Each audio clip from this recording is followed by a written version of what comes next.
a genuine country as much as you see the Yemen. Yani until today, you go to Yemen and you see the tribes in Yemen, yani most of them who really following Islam and so on, they're still living the same way as they used to be before.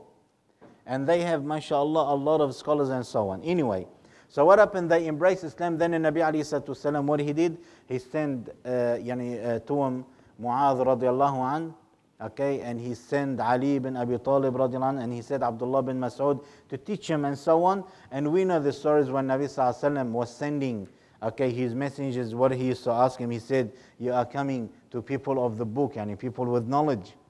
When you get to them, the first thing that you call them upon La ilaha illallah. Once they accept La ilaha illallah, Muhammad Rasulullah, then you tell them Allah subhanahu wa ta'ala, okay, ordered you to pray 5 times a day. If they accepted the prayer, then you tell them you need to pay zakat. You need to pay zakat. But for them to understand zakat, because when it comes to money, different ways. When it comes to money, you have to think about it twice. You make sure you tell them to pay zakat. You take the money from their rich and you pay it back to their poor. You need to tell them, your money is coming out from you to you. We're not taking anything. Okay? And once they accepted that and so on. Nabi Sallallahu Alaihi Wasallam telling us and teaching us, when you give da'wah, how you start. When you give da'wah, how you start. And there is a saying for the ulama, they say, if you want to gain knowledge, there is a lot of things out there you need to learn. And your life is not long enough to gain all the knowledge. And if you want to seek knowledge, your life is not long enough to seek all the knowledge that you want. So therefore, make sure you learn what is the best. Okay, what is the best? And you follow with the least. Then you go down. But don't just go and waste your time and learn anything. Yeah, in other words, if you want to be, mashallah, knowledgeable into Islam, start with the Quran. Don't go and start with the history, and you start with things. It's not as beneficial as the Quran, the Sunnah, and so on. You start with the best. طيب. So what happened? What happened after that? After they embraced Islam and so on, and we know the story. Then the Nabi alayhi salatu wasalam, on the 10th year of the Hijrah, he passed away. In the time of Umar radiallahu an, reminder, who are we talking about? Abdullah ibn Hudhafah radiallahu an. In the time of Umar radiallahu anhu, what happened?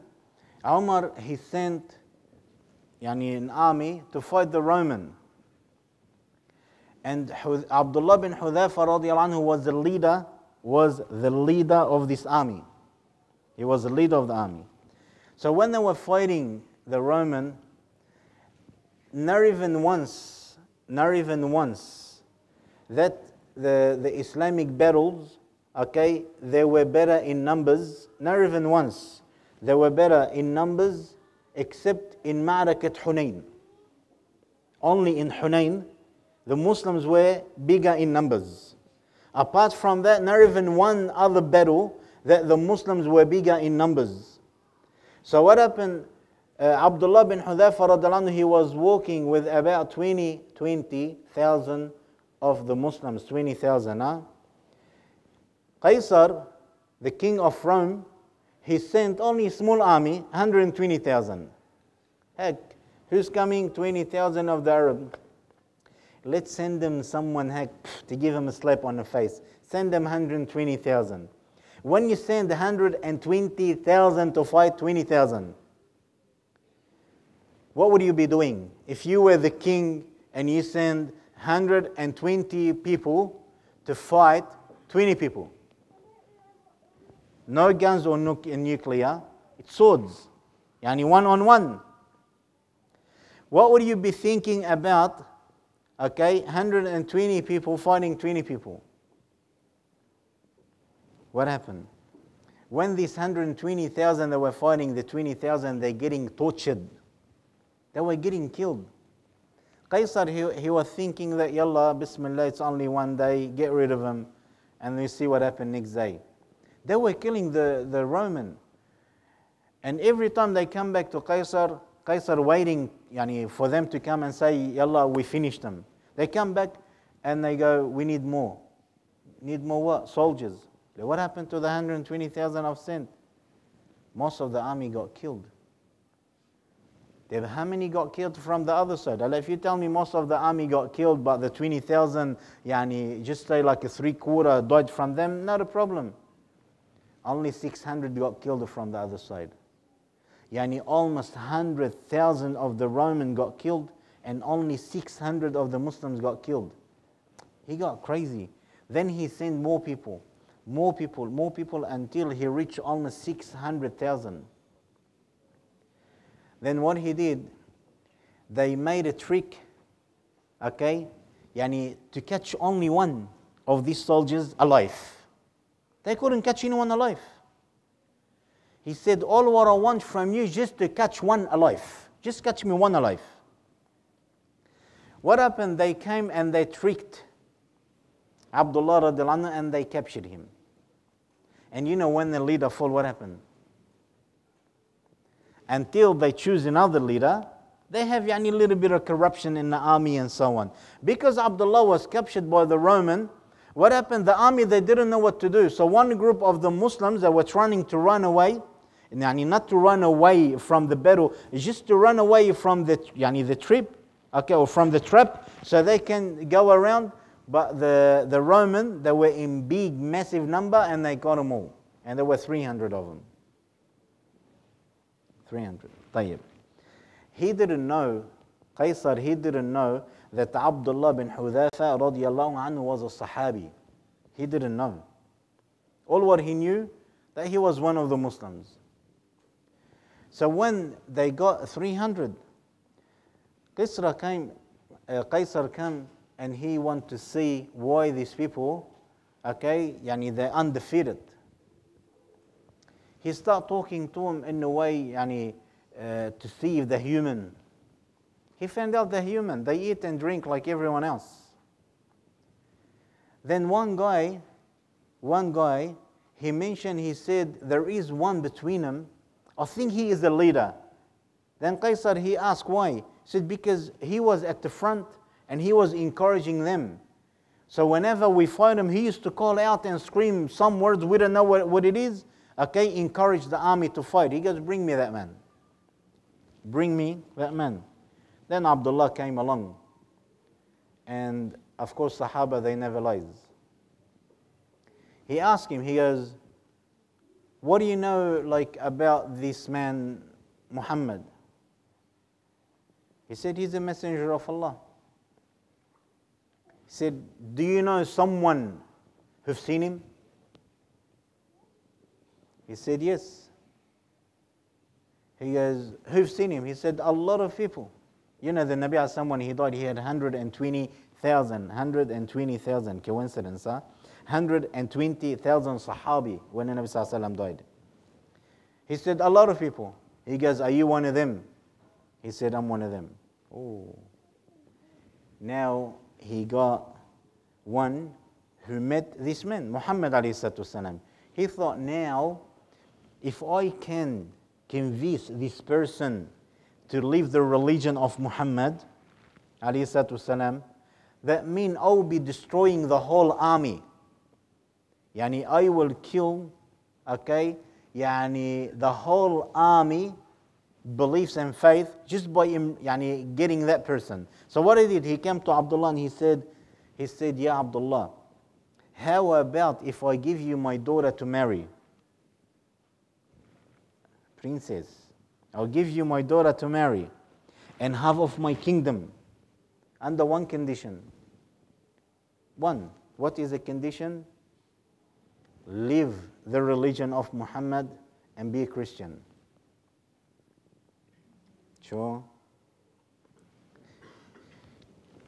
We rewrite the question, and we just change the story hack a little bit. If come back to us here in Australia, someone comes to you and he said, I don't want you to be a Christian. No, a'udhu billah. We muwahidin. But if someone comes and he said, brother, I will sell you a house. Guess what? I only want 1% riba.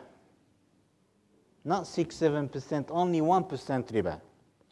And you can pay me in 30 years. And the house cost $1 million, but I want to sell it to you for 100,000. The house cost $1 million. I want to sell it to you. Make it easier. 100,000, maybe not everyone can get it. I want to sell it to you 10,000. Only 10,000. But I want only 1% riba. How many people can say no? How many people will say no? And how many people, they wouldn't even think about it twice. They will go ahead and do it. If you wanna bring it to reality, think of yourself, how you bought your house, how you're living in your house. Think of yourself, the job you're doing, and what you're doing, and how you're doing it. Think of yourself, the earning. Think of yourself when you buy. Think of yourself if you're one of those, when we heard about Commonwealth Bank, okay, they went down on a machine, everyone, we're calling everyone, what do you call them, the net or the lines of phones that were busy 24/7, everyone telling everyone, yalla, run. A king coming and telling one of the Sahaba, I'll give you my daughter to marry, and I'll give you half of my kingdom, Islamically. Can he deceive him? Can he say, okay, I'll marry your daughter, and I'll get half of your kingdom. I'll tell you I'm a Christian by tongue, but in my heart I'll fix you up later on. Can he do that? What did he say to him? You know what he said to him? He said, Wallahi, if you give me all of your kingdom and all the wealth of the Arabs, just to live this religion for a blink of an eye, I would not do it. If you give me all of your kingdom and the treasure of all the Arabs to live this religion just for a blink of an eye, I would not leave it. Qaisar, he got upset. Then he told him to put him in a jail. They put him in a jail. He said, don't give him any food. No food. He left him until the soldiers came back to Qaisar and they said, if we don't feed him, he will die. He will die. Yani, they never gave him food and he's starving to the stage where he's about to die. He goes, now go and give him ham, pig. Give him pig meat. Let him see what he will do. When they got him the pig meat, Islamically, is he allowed to eat it? Islamically, he is allowed to eat it. He didn't. He didn't eat. Then I come back to Qaisar, they said he didn't eat. He's about to die. He goes, give him whatever he wants to eat. Take the pig away and give him whatever he wants to eat. I don't want him to die. Then they gave him food and so on until it becomes better. He goes, don't give him any water. Just give him food, no water. Until he became thirsty, to the stage where the same thing, he was about to die. They came to Qaisar and they said, he's about to die.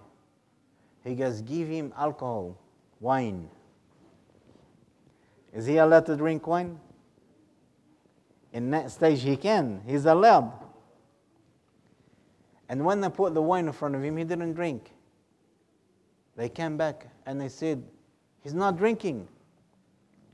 He goes, all right, we tried him in the hardship. Let's try him in a different way. He said, give him whatever he want to drink. They gave him whatever he wanted to drink. He drank normal food, whatever. He goes, now what I want you to do, I want you to put in for him all the type of food you can think of, all the fruits you can think of, vegetables, drinks, whatever you name it. Fill the whole place. Okay, it was beautiful food, fruits, whatever you name it. Let me see what he will do. And he was watching from far. What he used to do, this is a quick reminder. Nabi alayhi salatu wasalam, he said, حسب ابن آدم لقيمات. For the son of Adam, he should be eating only few by, don't look at me, huh? I'm fat by trade. He said only few by